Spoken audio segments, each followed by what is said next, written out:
But in the manina no more.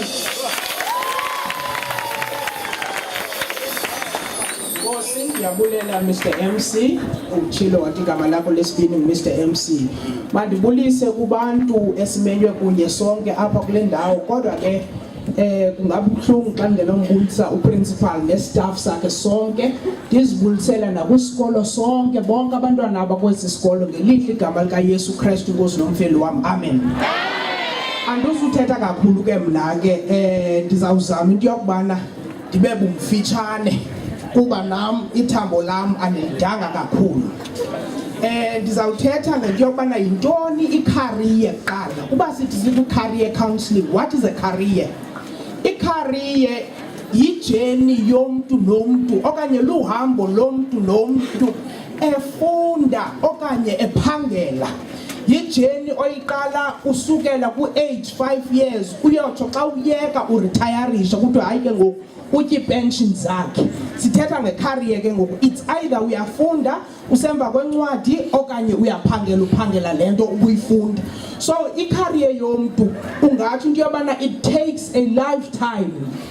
Ayiqali apha kuthiwe hayi izoqala ku-20 uyeke xa una-30. It's a lifetime because kulapho uphangela khona and kulapho umane uzi-equipha khona. I-career ke xa uzoyichuza kufuneka ujonge ntoni na ebalulekileyo. Ucala le ngxoli ivakala kwelaa cala ibe buthotha kancinci uyandiphazamisa.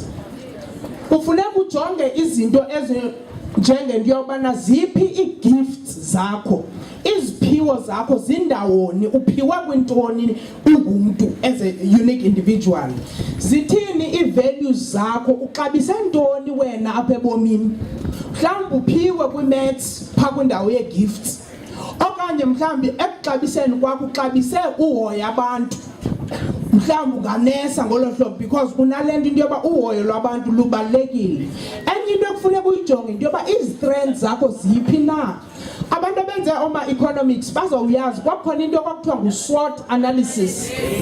Apho ujonge izi-strengths zakho, i-weakness zakho, opportunities, threats zakho. Exactly. So you should be current about what are my strengths mna ndingumntu.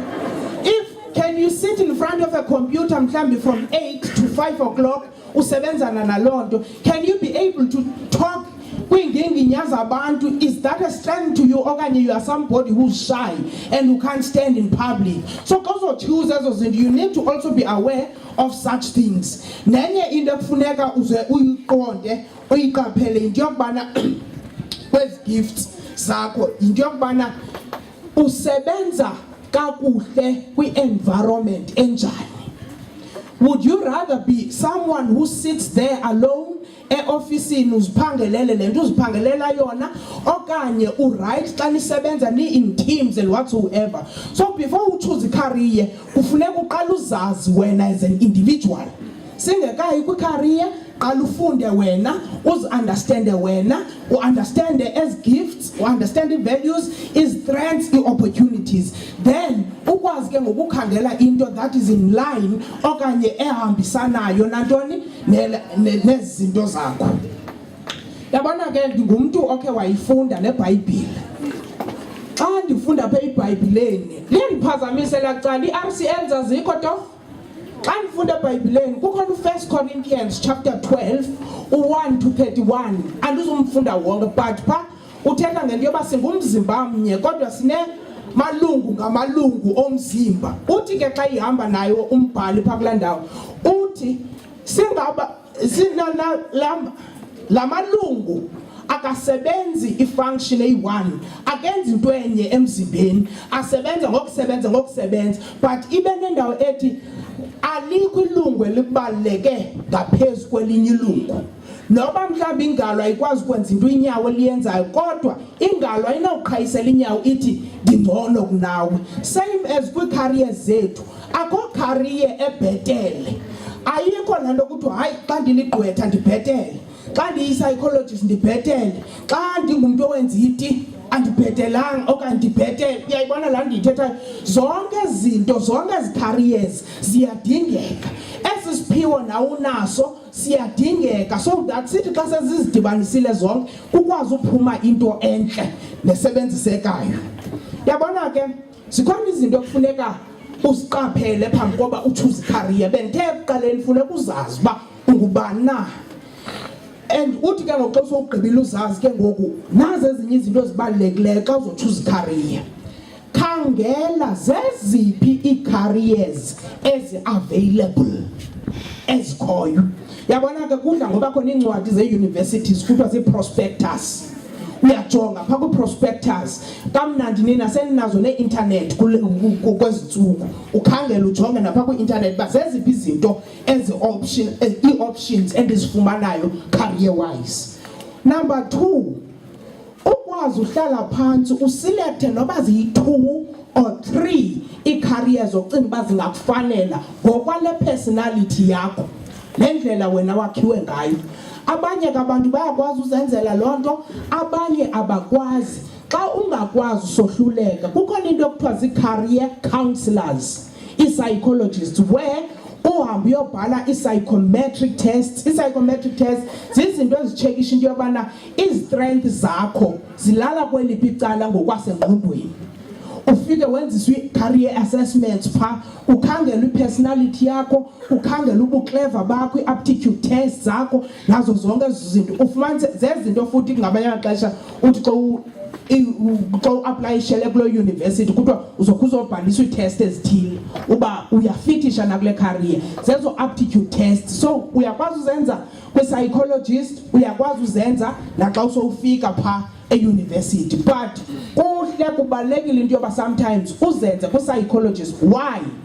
Nditsho le nto uba kuhle uba uzenze kwi-psychologist xa ngaba usangena e-high school, because into eya ibethe abantu imentionile umuntu obethetha phambi kwami into yokubana ungena uchoose subjects e-high school, and unfortunately i-choice yakho ye-subjects yile ikutyhunela towards le direction ozothathwa kuyo. Ungathi uyirhalela mhlawumbi i-medicine kube kusithiwa if i-pure maths awuyenzanga okanye i-biology okanye i-physics awuyenzanga chitha utyiwe akho kwanto onozuphinde uyikhethe okanye uthini. So it's very much important into yobana uyi-addresse le nto usekwama-standard 6 usekwama-standard 8 ukhangela into yokubana izi-strengths zakho zilalaphi. You can go for i-assessments kwi-psychologist okanye nakwi-career counselling uqala uresearcha kwangoku use-early.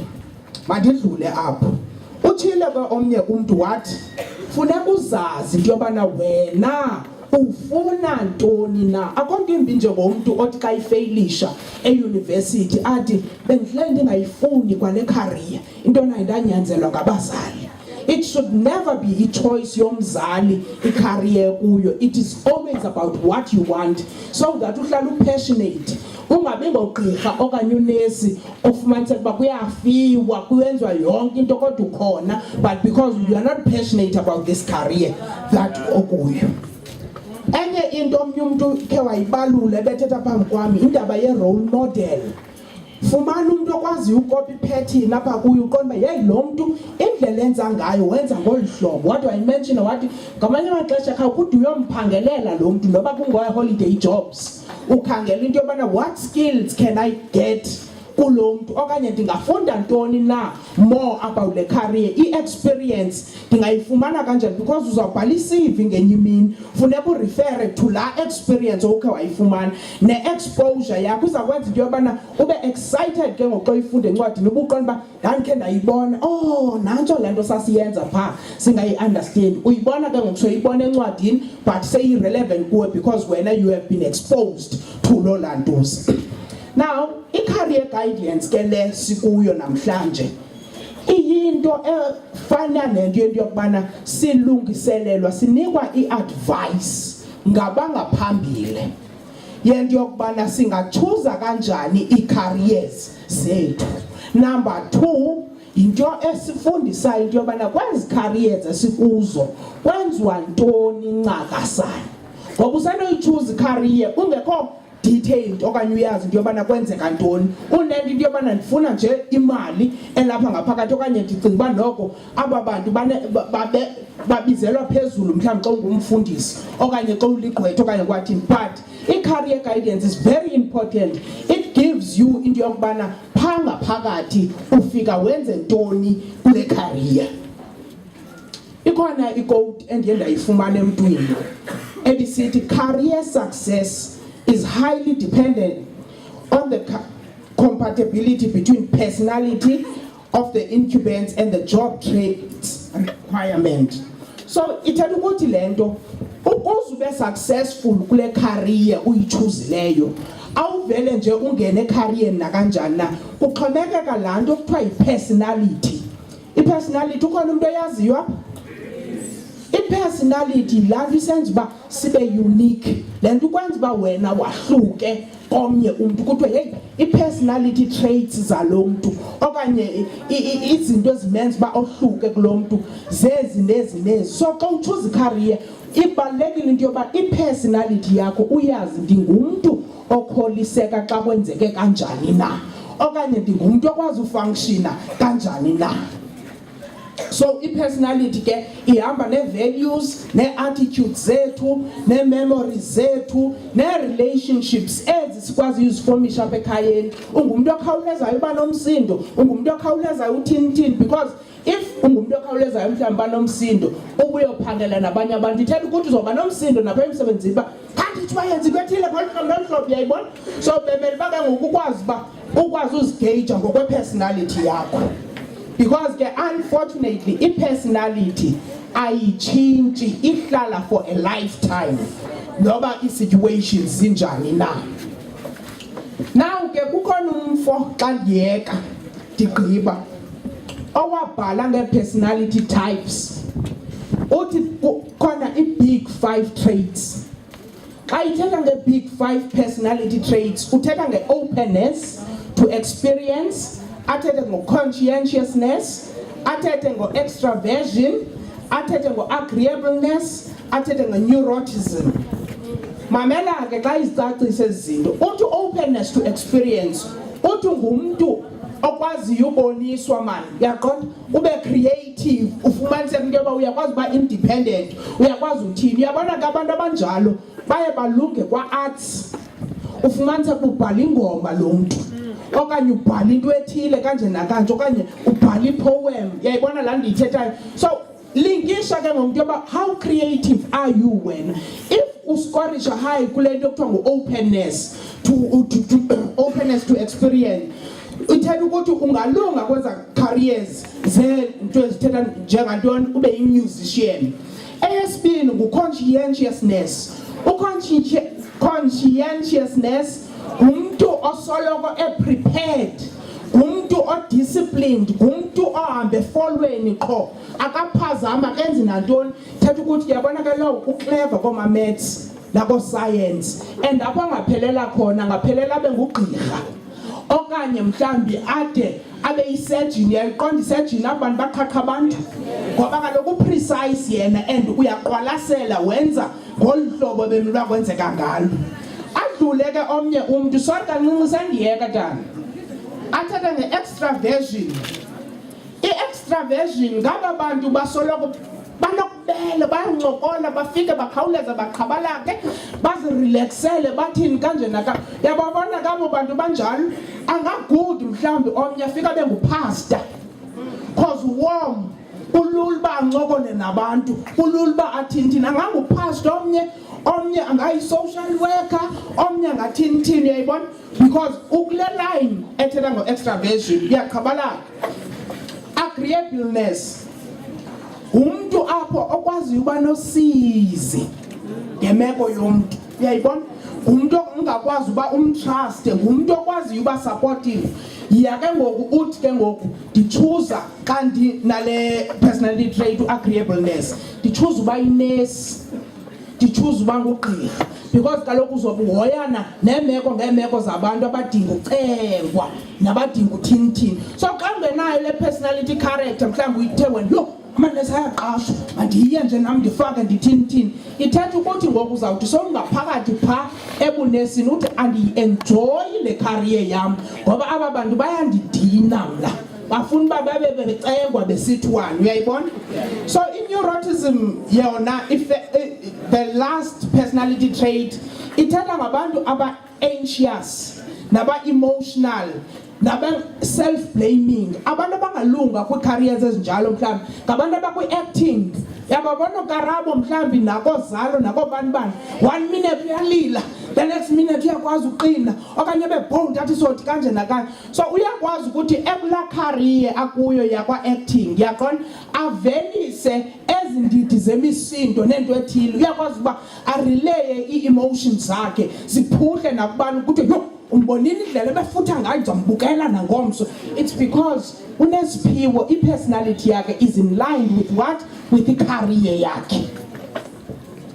So as careers ke zizonke they are matching to as personality traits, and ngokuzikhangela kwakho you can either uba u-conscientiousness ungulamuntu noqoqosho ungayi-manager, uba ungulamuntu open to experience and also conscientiousness, which means uyaqala izinto ezintsha kanje nakanje. You can also work as an entrepreneur, ufumanise uba ungu-businessman because uyoyika uyiqala i-business. Uyayibona laa nto ithethayo.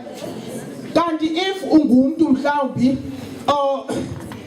o-agreeable kanti obathandayo nabantu, you could work kwindawo zoma-social worker apho kwenziwa u-non-profit organization, because eyona nto ekuvuyisayo wena ayikokufumana mali, but if you have reached out wanceda umntu wathi kanje nakanje. So if ungumntu onjalo ungasebenza nakwi-NGO, xhomekeka kwi-personality trait yakho. Ungathi uzongenela kwi-NGO kusithi yo hayi andifuna uyibona le nto isirholisi, it's because i-personality yakho it's not in line with laa nto. So ne-scientists, they should be open to experience and whatsoever. Lastly ke ngoku ndiyehla nyhani kule ndawo ndifuna uthetha nge-qualification le ndikuyo. Zindidi zilolu hlobo. Xa ufunda i-psychology uyifunda 3 years kuthiwa i-BA, i-degree yakho le nto awuyonto, une-BA ye-psychology. You either major in politics okanye in English okanye ube ne-BA, Bachelor in Arts of Psychology. Udlule if une-honors engu-4 years uba into ekuthiwa yi-registered counselor. Then apho you act as a mini psychologist. Udlule xa unezi-honors you can do your-honors kwi-psychometry endaweni yakwi-registered counselor. Ube yi-psychometrist, lo mntu wenza eza tests ezikuchekisha into yoba uright kakuhle napha engqondweni, emotionally uright, awukho depressed, uyazenza azikorisha azithini esebenzisana ne-psychologist, kuthiwa yena yi-psychometrist. Udlule apho mhlawumbi u-social worker mandimbeke ecaleni ube yi-psychologist, but xa uyi-psychologist zindidi zimbini zintathu. You become a counseling psychologist, you become a clinical psychologist, you become an educational psychologist, you become an industrial psychologist. Yayibona uma sendifika kusihlanu zahlukile kodwa zikwa-psychology zizonke. Udlule kwi-psychologist ufika kwinto ekuthiwa yi-psychiatrist. Psychiatrist ke yile inika umangcobo ezapilisi. I-psychologist ayi-prescribe pills, medication, even if i-clinical. Then i-psychiatrist ilikwazi uba ibe ngugqirha ufunda 7 years i-medicine, then uphinde uspecialize kwintoni? Kwi-psychiatry. That is plus minus any 3 to 4 years uspecialize.